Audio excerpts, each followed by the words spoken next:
नमस्ते दोस्तों, अगर आपको कंधे में दर्द है और एमआरआई में मांसपेशी फटी हुई आ रही है, इसका मतलब यह है कि आपको रोटेटर कफ टेंडन टेयर है।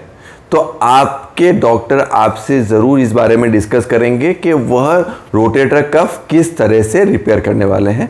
तो मैं आपको आज ये गाइडेंस देने वाला हूँ कि किस तरह के एंकर्स आपके रोटेटर कफ सर्जरी के लिए उपयुक्त हैं और कौन से मटेरियल्स रोटेटर कफ सर्जरी में आपको प्रयोग में लेने चाहिए।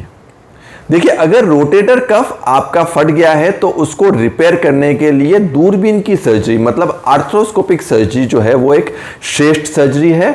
और आर्थ्रोस्कोपिक सर्जरी मतलब दूरबीन की सर्जरी का प्रयोग किया जाना चाहिए। स्नायु को रिपेयर करने के लिए हम आम तौर पे प्रयोग करते हैं एंकर्स का, और यह एंकर्स कई तरह के मटेरियल्स के बने हो सकते हैं, परंतु जो श्रेष्ठ मटेरियल आज की डेट में माना जाता है उसमें तीन जो मटेरियल हैं वो बेहतर हैं। पहला मटेरियल है PEEK material. PEEK material polyether ether ketone नाम का एक थर्मोप्लास्टिक मटेरियल होता है जो एक बायो इनर्ट मटेरियल है। इसकी टेंसाइल स्ट्रेंथ बहुत अधिक होती है। यह एक थर्मो रेजिस्टेंट मटेरियल है, मतलब टेम्परेचर का, तापमान का इस पे प्रभाव नहीं पड़ता है। केमिकल रेजिस्टेंट है, वाटर रेजिस्टेंट है और बायो इनर्ट है, मतलब शरीर में इसको डालने से किसी भी तरह का बायोलॉजिकल रिएक्शन नहीं होता है, कैविटीज नहीं बनती हैं, किसी तरह का मवाद बनने की संभावना ना के बराबर होती है।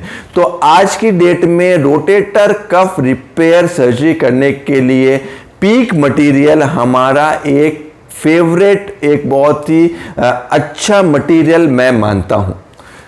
Thermoplastic material medical grade peak की जो मेल्टिंग टेम्परेचर है वो 343 डिग्री सेल्सियस होता है, जो काफ़ी अधिक होता है। इसको न सिर्फ ईटीओ किया जा सकता है बल्कि ऑटोक्लेव भी किया जा सकता है। अगर हाई टेम्परेचर पे ये पड़ा रह गया, गर्मी में पड़ा रह गया तो भी खराब नहीं होता है। इसकी स्ट्रेंथ बहुत अच्छी होती है, यह टूटता भी नहीं है, ब्रेक भी नहीं होता है। तो जब आप डालते हो और हार्ड बोन में डालते हो तो भी यह मटेरियल जो है वो फटता नहीं है, टूटता नहीं है, क्रैक रेजिस्टेंट होता है। यह एक रेडियो लूसेंट मटेरियल होता है, मतलब एक्सरे अगर आप कराओगे तो उसमें दिखाई नहीं देगा।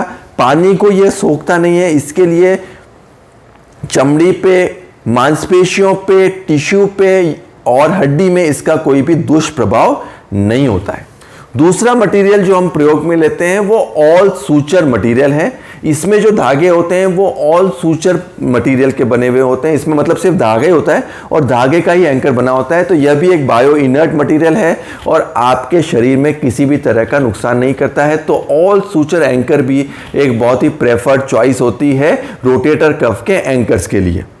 तीसरा जो मटेरियल हम प्रेफर करते हैं वो बायो कॉम्पोजिट मटेरियल होता है। यह हाइड्रोक्सी एपेटाइट या तो बीटा टीसीपी मटेरियल का बना होता है। यह हड्डी में इंटीग्रेट हो जाता है धीरे धीरे और उसके बाद यह एक मजबूत मटेरियल बन के निकलता है और हड्डी में अपने आप समा जाता है। दो मटेरियल जो हम प्रेफर आज की डेट में नहीं कर रहे हैं उनमें बायो एब्जॉर्बेबल एंकर्स हैं।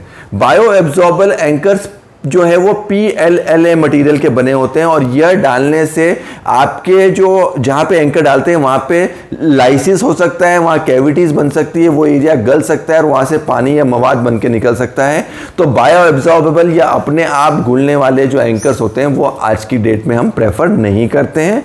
कुछ मरीजों में जहाँ कॉस्ट का रेस्ट्रेंट होता है, कम कॉस्ट में सर्जरी की जाती है, उसमें टाइटेनियम मेटल एंकर्स प्रयोग में लिए जा सकते हैं, परंतु टाइटेनियम एंकर्स की pull out strength PEEK anchors की तुलना में थोड़ी कम रहती है और इनको जो कॉर्टिकल फिक्सेशन पीक एंकर में हम दे पाते हैं वह कॉर्टिकल जो फिक्सेशन है वो मेटल एंकर्स में संभव नहीं हो पाता है। तो दोस्तों, अगर आपको रोटेटर कफ इंजरी है और अगर आपको रोटेटर कफ सर्जरी करवानी है तो आप नीचे दिए गए हमारे नंबर पर संपर्क कर सकते हैं और ये जानकारी ले सकते हैं कि किस तरह का एंकर आपकी सर्जरी के लिए उपयुक्त रहेगा। धन्यवाद।